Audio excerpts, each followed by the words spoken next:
नम्मा homeopathy आरोग्य संजीवनी. नमस्कार, मी लौकिका. नम्मा homeopathy आरोग्य संजीवनी या विशेष कार्यक्रमामध्ये मी आपलं स्वागत करते. आजकाल विविध आजारांनी लहानांपासून मोठ्यांपर्यंत अनेक जण त्रस्त आहेत. मॉडर्न मेडिसिनमध्ये रोगनिवारणासाठी ऑपरेशन किंवा स्टिरॉइडसारख्या हानिकारक उपचार पद्धतींचा अवलंब केला जातो. नम्मा होमिओपॅथीमध्ये ऑपरेशन किंवा स्टिरॉइड्सचा वापर न करता रोगनिवारण केलं जातं. नम्मा होमिओपॅथीच्या मुंबई, दादर, नाशिक, ठाणे, पुणे, सोलापूर, कोल्हापूर, नागपूर, संभाजीनगर, नांदेड आणि अकोला अशा महाराष्ट्रासह कर्नाटकमध्ये 21 शाखा आहेत. नुकतंच नम्मा होमिओपॅथी गुजरातमध्ये देखील कार्यरत झालं आहे. नम्मा होमिओपॅथीच्या उपचारामुळे आजवर लाखभराहून अधिक रुग्ण व्याधीमुक्त झालेत.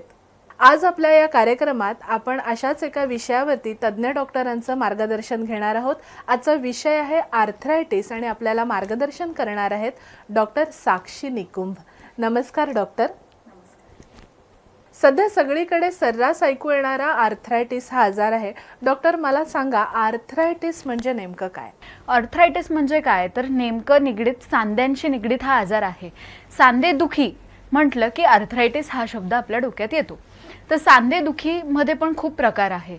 म्हणजे त्याच्यात झालं की ऑस्टिओ आर्थरायटिस, रुमॅटॉइड आर्थरायटिस, गावठी आर्थरायटिस, हे सगळे भरपूर प्रकार आहे. पण आर्थरायटिस होतोच का हे बघायला गेलं तर आजकालची आपली जीवनशैली, ज्यात आपली धावपळाची जी जीवनशैली चालू झाली आहे की रोज लोकलने प्रवास करणं, सतत जास्त वेळ बसून राहणं, जड उचलणं वगैरे, मोस्ट ऑफ द टाईम आपण जे बघतो की स्त्रियांमध्ये हा ऑस्टिओ आर्थरायटिस म्हणा किंवा आर्थरायटिस सांधेदुखी हा आजार दिसला जातो. सांधेदुखी जेव्हा आपण म्हणतो तेव्हा आपण सहज म्हणतो की माझा खांदा दुखतो आहे, पाठ दुखते, गुडघे दुखता आहेत, हाताची छोटी बोटं दुखता आहेत, ती दाबल्यावर जरा बरं वाटतं. बरोबर. तेव्हा सहज आपण निगडीत धरतो की हा आर्थरायटिस आहे किंवा वाताचा प्रकार. तर याच्यात सुद्धा भरपूर आपले टाईप्स असतात, ज्याला आपण कधी कधी म्हणतो ऑस्टिओ आर्थरायटिस आहे, रुमॅटॉइड आर्थरायटिस आहे. ते मी तुम्हाला पुढे सांगेलच कसे असतात. पण त्या पद्धतीने मी हे सुद्धा सांगू शकते की आपल्या जी दिनचर्या आहे त्याच्यात हे जे छोटे छोटे सूक्ष्म प्रकारचे जे पेन्स होत राहतात, म्हणजे गुडघ्यांमध्ये असो, पाठीत असो, मणक्यात असो, तुमच्या हातांच्या बोटात असो किंवा शोल्डरमध्ये असो, खांद्यांमध्ये असो, हे जे सूक्ष्म प्रकारचे पेन्स डेली बेसिसवर जे होत राहतात, तुमची रेग्युलर ॲक्टिव्हिटी करता करता हे जे पेन्स होत राहतात, त्याला आपण म्हणतो की आर्थरायटिस असू शकतं. तर हे जे पेन्स, जे सूक्ष्म प्रकारचे पेन्स असतात, त्याच्यासाठी बऱ्याचदा सगळेजण वेदनाशामक औषधं घेतात किंवा गोळ्या घेतात, काही स्प्रे, मलम्स वगैरे लावतात. पण त्याच्याने सुद्धा फरक पडत नाही. बऱ्याचदा लोक आपली दिनचर्या, आजकालची आपली लाईफस्टाईल एवढी फास्ट होत चालली आहे, त्याच्यामुळे दुर्लक्ष होतं की काही नाही, साधारण पेन आहे. मोस्टली आपण महिलांमध्ये बघतो की जे गृहिणी घरकाम सांभाळून सुद्धा त्यांचं ऑफिस वर्क सांभाळता, घरातली कामं वगैरे करून ते रोज लोकलने प्रवास करत असतील, स्कूटीजने प्रवास करत असतील, त्यासोबत हा आजार जो आपण म्हणतो तो मोस्टली कल महिलांकडे जास्त असतो. कारण की त्यांचं मग खाणं पिण्याचे पथ्य झाले, धावपळीचं जीवन झालं, वर खाली करण्याचे, चालणं जास्त झालंय किंवा जास्त वेळ बसणं झालं आहे, वजन वाढत गेलेलं आहे. हे सगळे कारणं, ते तुमचे जे सूक्ष्म प्रकारचा पेन्स तुम्हाला होत राहतात याचे ते कारणं आहेत. याला आपण साधारण भाषेमध्ये, एकदम सोप्या भाषेमध्ये आर्थरायटिस किंवा सांधेदुखी असं आपण म्हणतो. अगदीच. आर्थरायटिस झाल्याची लक्षणं नेमकी कशी ओळखायची? नक्कीच. मी तुम्हाला सांगू इच्छिते की आमच्या जेव्हा क्लिनिकमध्ये पेशंट्स येतात तेव्हा बरेच पेशंट वेगवेगळे साईन्स अँड सिम्पटम्स घेऊन येतात. बऱ्याचदा पेशंट असं म्हणतो की मी चालत असताना मध्येच चमक येते पायात, पाय अचानक सुजतो, मग त्याच्यानंतरून खूप वेळ बसल्यानंतरून पाठमान एक होऊन जाते. हे तर सगळ्यात कॉमन आम्ही आमच्या क्लिनिकमध्ये बघतो. परत त्याच्यानंतरून गुडघ्याला सूज येणे, लालसर पडणे, त्याच्यानंतरून मऊ होणे, गुडघ्याच्या आजूबाजूला सूज आल्यावर गुडघा पूर्ण मऊ होतो, कडकड आवाज येतो चालताना. बरेचदा पेशंट्स असे सुद्धा म्हणतात की आम्हाला चालण्याची मूवमेंट आमची रिस्ट्रिक्ट झाली आहे, कारण की आम्हाला जास्त लवकर आता आम्ही जसं चालायचो तसं चालता येत नाही. त्याच्यासाठी आपण जे म्हणतो की अर्थरायटिस किंवा सांधेदुखींमध्ये सांध्यांची जी झीज होते त्याच्यामुळे तो आवाज येतो किंवा चालण्याची मुवमेंट रिस्ट्रिक्ट होते.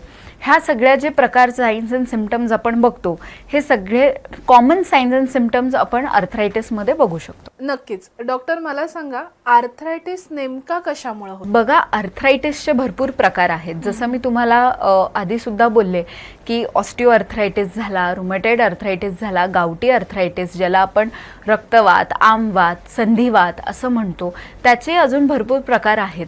तर हे सगळे प्रकार होण्याचे मेन कारण जे मी अगदीपासून सांगते की तुमची लाईफस्टाईल डिसऑर्डर, सिडेंटरी लाईफस्टाईल, ह्या सगळ्यांमुळे हा आजार आता आपल्याला खूप कॉमन दिसायला लागला आहे.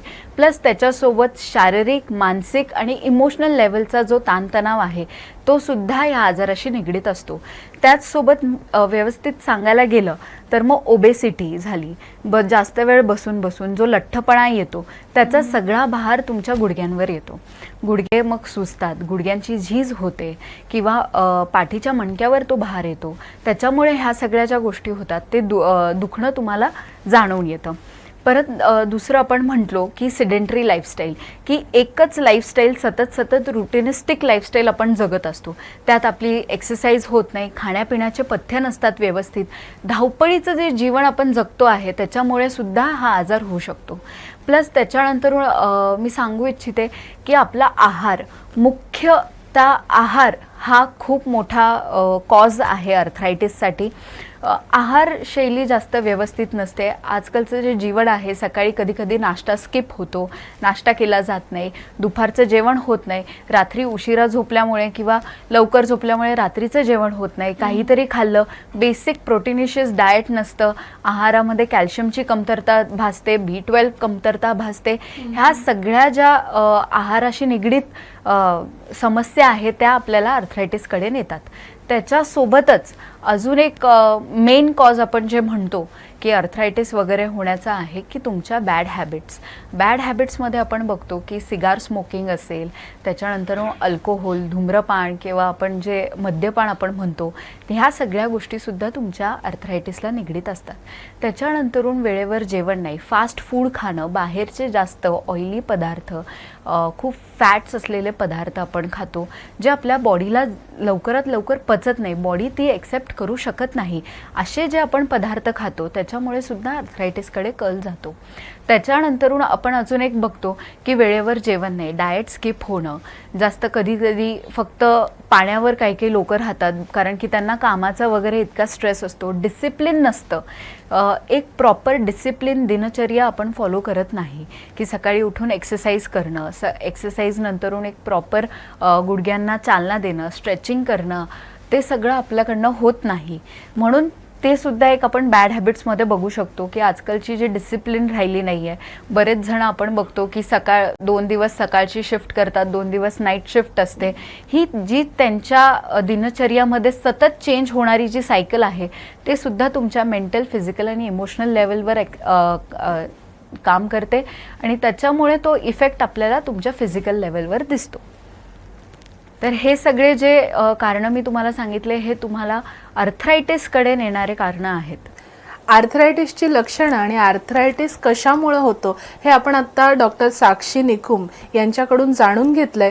तुम्हाला जर काही वैयक्तिक मार्गदर्शन आर्थरायटिसच्या संदर्भात हवं असेल तर स्क्रीनवर दिसणाऱ्या नंबरवरती तुम्ही केव्हाही फोन करू शकता, आत्ता लगेच सुद्धा फोन करू शकता. आमचे तज्ज्ञ डॉक्टर तुम्हाला नक्कीच या बाबतीत मार्गदर्शन करतील. आर्थरायटिस बद्दलची चर्चा आपली अशीच सुरू राहणार आहे. त्यापूर्वी घेऊयात एक छोटासा ब्रेक. नमस्कार, विश्रांतीनंतर स्वागत आहे आपलं नम्म होमिओपॅथी आरोग्य संजीवनी या कार्यक्रमामध्ये. आपण आज चर्चा करत आहोत आर्थरायटिस या आजाराविषयी आणि आपल्याला मार्गदर्शन करत आहेत तज्ज्ञ डॉक्टर साक्षी निकुंभ. नमस्कार डॉक्टर, स्वागत आहे पुन्हा तुमचं या कार्यक्रमामध्ये. आजच्या या कार्यक्रमात आपण आर्थरायटिसबद्दल बोलतोय आणि प्रेक्षकही आपल्याला काही प्रश्न विचारू इच्छितात. आपल्याला फोन येतोय, आपण तो घेऊया. हॅलो, नमस्कार, कोण बोलतोय?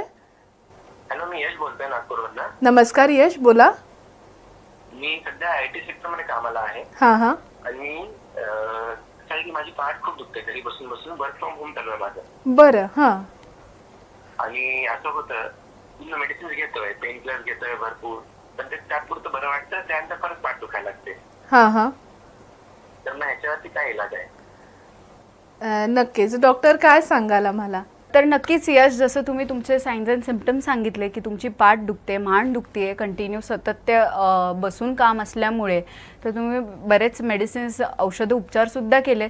तर मी तुम्हाला सांगू इच्छिते की हा आजार हा लंबार स्पॉन्डिलॉसिस किंवा अँकोलॉजिंग स्पॉन्डिलॉसिसकडे सुद्धा नेतो. म्हणजेच हा संधिवाताचाच प्रकार आहे, जिथे आपला पाठीचा मणका हा अफेक्ट होतो. त्या मणक्यांमधली झीज होते, तिथे झीज होऊन किंवा त्याच्यावरती आपण म्हणू शकतो की सातत्याने बसून बसून जे काम होतं किंवा त्याच्यामुळे तुमच्या पायाला, मानेला मूवमेंट रिस्ट्रिक्ट होतात, नमनेस येतं, हे सगळे लक्षणं तुमचे लंबार स्पॉन्डिलॉसिस किंवा अँकोलॉजिंग स्पॉन्डिलॉसिसकडे नेतात. याच्यासाठी मी तुम्हाला सांगते की तुम्ही लवकरात लवकर आमच्या जवळच्या, तुमच्या जवळच्या नम्मा ब्रांचला भेट द्या. तिथे आपण तुमच्या औषधं उपचारी सुरू करू. काही इन्व्हेस्टिगेशन्स असतील तर ते सुद्धा आमचे तज्ज्ञ डॉक्टर तुम्हाला सांगतील. डॉक्टर, आर्थरायटिस बद्दलची चर्चा आपण अशीच पुढे नेत आहोत. मला सांगा, आर्थरायटिसचे प्रकार कोणकोणते? नक्कीच. बऱ्याचदा आपण बघितलं जातं की भरपूर प्रकार आर्थरायटिसचे आहे, जसं मी तुम्हाला आधीही सांगितलं. त्याचसोबत आता मी एक एक प्रकार तुम्हाला सांगू इच्छिते. तर प्रकार म्हणजे सगळ्यात इम्पॉर्टंट आणि खूप कॉमनली बघण्यात गेलेला असतो तो ऑस्टिओआर्थरायटिस. ऑस्टिओआर्थरायटिस म्हणजे संधिवात. त्याच्यासोबतच आपण काय करतो, हा मर्यादित निगडीत आजार आहे ऑस्टिओआर्थरायटिस. बरेच जण बघतात की 85 नंतरून आपल्याला हा आजार दिसतो. हा आजार का दिसतो? कारण की आपल्या गुडघ्यांमध्ये जी गादी असते त्याला, किंवा आपण त्याला सायनोव्हियल फ्लुइड असं म्हणतो, ती कमी कमी होत जाते. तिची गुडघ्यांची जी झीज होते त्याला आपण ऑस्टिओआर्थरायटिस असं म्हणतो. ऑस्टिओआर्थरायटिसमध्ये बघणारी लक्षणं आपण जी बघतो की कर्कड आवाज येणं, मुवमेंट रिस्ट्रिक्ट होणं, गुडघ्याच्या आजूबाजूला सूज येणं, तिथे हात लावला की दुखणं. म्हणजे साधा आम्ही जेव्हा पेशंट्सला चेक करतो, त्यांचे गुडघे चेक करायला लागतो, तेव्हा त्यांना साधा नॉर्मल हात लावलेला सुद्धा त्यांना चालत नाही, कारण की तिथे इतक्या वेदना होत असतात. चालता येत नाही, पायऱ्या चढता येत नाही, पायऱ्या उतरता येत नाही, साधारण खाली उठबस करता येत नाही. हे सगळे ऑस्टिओआर्थरायटिस म्हणजे संधिवाताचे लक्षणं आहेत. त्याच्यानंतरून आपण बघतो की रुमेटेड आर्थरायटिस, ज्याला आपण म्हणतो आमवात.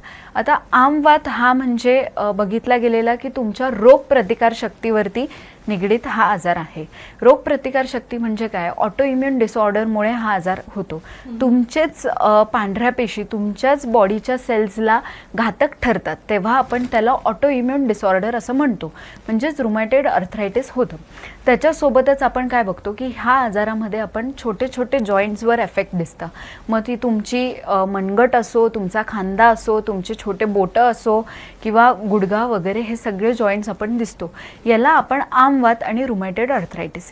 याच्यात सुद्धा आपण बघतो की पेन भरपूर असतो. सुरुवातीला कधी कधी आपल्याला पेन दिसत नाही, पेन जाणवला लागला की हळूहळू जास्त एक्झर्शन झाल्यावर पेन होतो. प्लस कधी कधी झोपेतनं उठल्यावर पहिला जो आपला पाऊल असतो तेव्हा मुवमेंटमध्ये पेन्स होतो. हे सगळे जे साईन्स अँड सिम्पटम्स आहे ते आपले रुमॅटेड आर्थरायटिसचे आहे. त्याच्यानंतरून आपण बघतो की तिसरा प्रकार रक्तवात म्हणजेच गावठी आर्थरायटिस.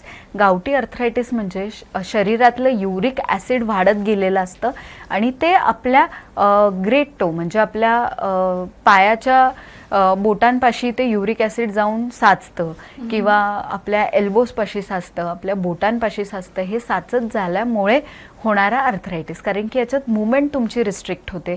तिथे एका पर्टिक्युलर जागेवरती, एका पर्टिक्युलर बोटावरती आपल्याला सूज जाणवते, लालसरपणा जाणवतो, गुळगुळीतपणा जाणवतो. याला आपण रक्तवात किंवा गावठी आर्थरायटिस असं म्हणतो. प्लस त्याच्यासोबत आता बघायला गेलं की व्हायरल आर्थरायटिस सुद्धा असतं. व्हायरल आर्थरायटिस म्हणजे काय? नेमका आपल्याला पूर्वी काहीतरी इन्फेक्शन होऊन गेलेलं असतं, त्याच्यानंतरून आपल्याला जो आजार होणारा आहे तर किंवा आपले गुडघेदुखी, सांधेदुखी आपण जे म्हणतो ते होतात, त्याच्यामुळे होणारा आजार त्याला म्हणतो व्हायरल आर्थरायटिस. परत अजून एक आपण बघतो की सोरियाटिक आर्थरायटिस असतो. सोरियाटिक आर्थरायटिस म्हणजे हा आजार सुरू होतो तुमच्या स्किन लेवलपासून. तुमची स्किन जेव्हा अफेक्ट होते, ज्याला आपण सोरियासिस असं म्हणतो, स्किनवरती तो आजार दिसायला लागतो आणि त्याच्यावर प्रॉपर औषध प्रणाली न घेतल्यामुळे तो आजार हाडांपर्यंत जातो. त्याच्यानंतरून जी हाडांची झीज होते किंवा हाडांना सूज वगैरे येते, मुवमेंट होत नाही व्यवस्थित, ह्या सगळ्या ज्या आपण लक्षणं बघतो त्याला आपण सोरियाटिक आर्थरायटिस असं म्हणतो.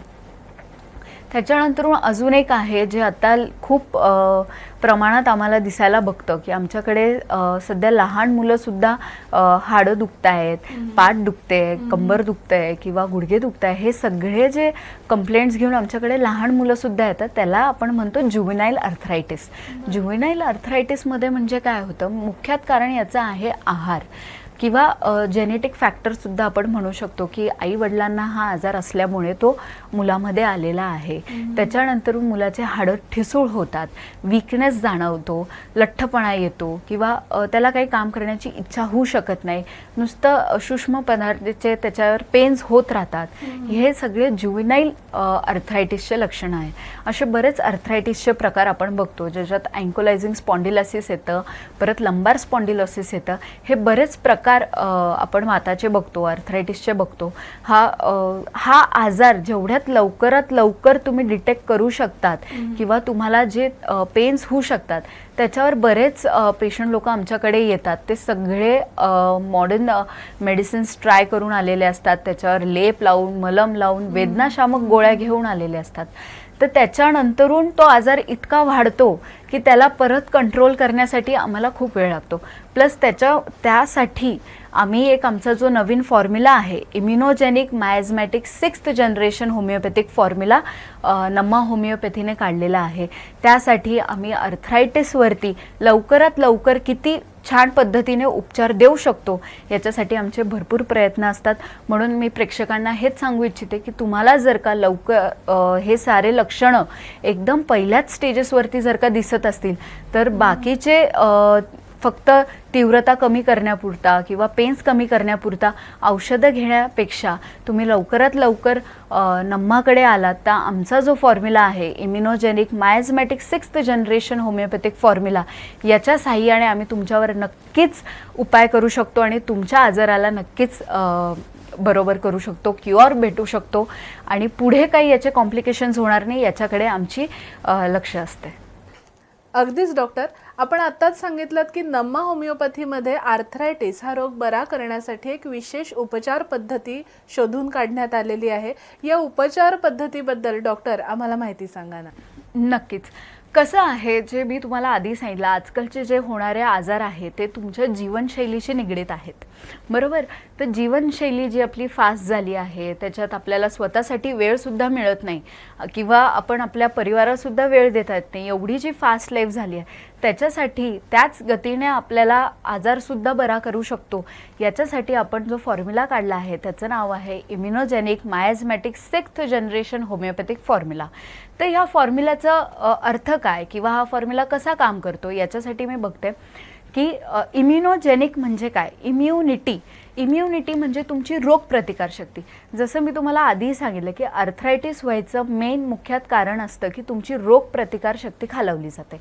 जसं आपण बघितलं की रुमॅटॉइड आर्थरायटिस हा तुमच्या इम्युनिटीवरती अटॅक करतो किंवा तुमची इम्युनिटी कमी करतो, ठीक आहे.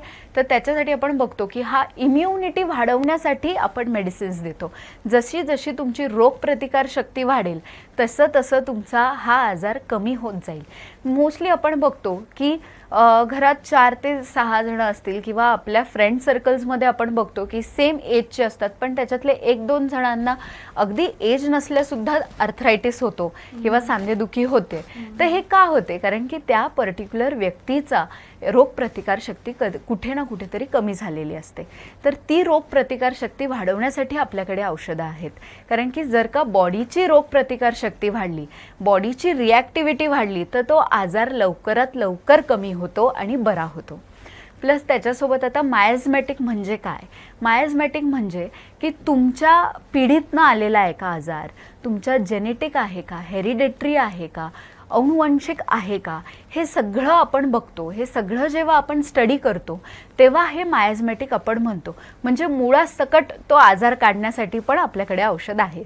म्हणजे आम्ही जे सांगतो तुम्हाला की तुम्ही आमचे औषधं घेतल्यानंतरून तुमचा आजार मुळासकट जाईल, तर तो याच्यासाठीच आपण म्हणतो की आमचा जो फॉर्म्युला आहे immunogenic miasmatic 6th generation homeopathic formula, तर त्याच्यात मायाझमॅटिक म्हणजे काय, की त्याच्यासाठी आम्ही औषधं देतो ते तुमचा आजार मुळासकट काढण्यासाठी. तर मायाझमॅटिकचा अर्थ ते की तुमचा आजार आम्ही मुळासकट काढतो. प्लस त्याच्यानंतरून आपलं आहे की 6th जनरेशन. जसं मी आधीही बोलली की आजकालची जीवनशैली, आजकालच्या लोकांना एकदम फास्ट रिलीफ पाहिजे असतो, क्विक रिझल्ट्स हवे असतात, पटकन कामाला जाणं, पटकन काम उरकणं, किंवा हे सगळी जी आपली जनरेशन आजकाल खूप फॉरवर्ड होत चालली आहे त्याच्यासाठी सुद्धा आपल्याला आता औषध प्रणाली आपली सुद्धा चेंज करावी लागते. म्हणून तो 6th जनरेशन फॉर्म्युला आपण म्हणतो. तर ह्या 6th जनरेशन फॉर्म्युलामध्ये काय की आपले जे मेडिसिन्स आहेत त्याची आपण पोटेन्सी वाढवतो, किंवा ती जी तुमची दिनचर्या आहे, तुमची mental state, physical state, emotional state, या सगळ्या तिन्ही प्लेन्सवर काम करून आम्ही जे औषधं देतो आणि ते औषध लवकरात लवकर तुमच्या बॉडीला सूट होऊन तुमचा आजार कसा कमी होतो याच्यासाठी आपण 6th जनरेशन फॉर्म्युला यूज करतो. तर आता होमिओपॅथी नक्कीच आपण बघितली गेली की हा नैसर्गिक रीतीने बनवलेल्या औषधं असतात. याच्यात नाही आपण ऑपरेटिव्ह करतो किंवा नाही आपण स्टिरॉइड्स किंवा वेदनाशामक गोळ्या देत नाही. आपण हा नैसर्गिक पद्धतीने आपला आजार कसा कमी होईल याच्याकडे आपलं नक्कीच लक्ष असतं. म्हणून आपण जो म्हणतो की immunogenic miasmatic 6th generation homeopathic formula आपला जो आहे तो याच्यासाठीच आहे की तुमची रोगप्रतिकारशक्ती वाढवून तुमचा जो आजार आहे तो मुळासकट काढून, प्लस तुमच्या ज्या जीवनशैलीला मॅच होण्यासाठी जी आपण 6th जनरेशनची औषधं तुमच्यापर्यंत पोचवतो हे नम्मा आपल्यासाठी करतं.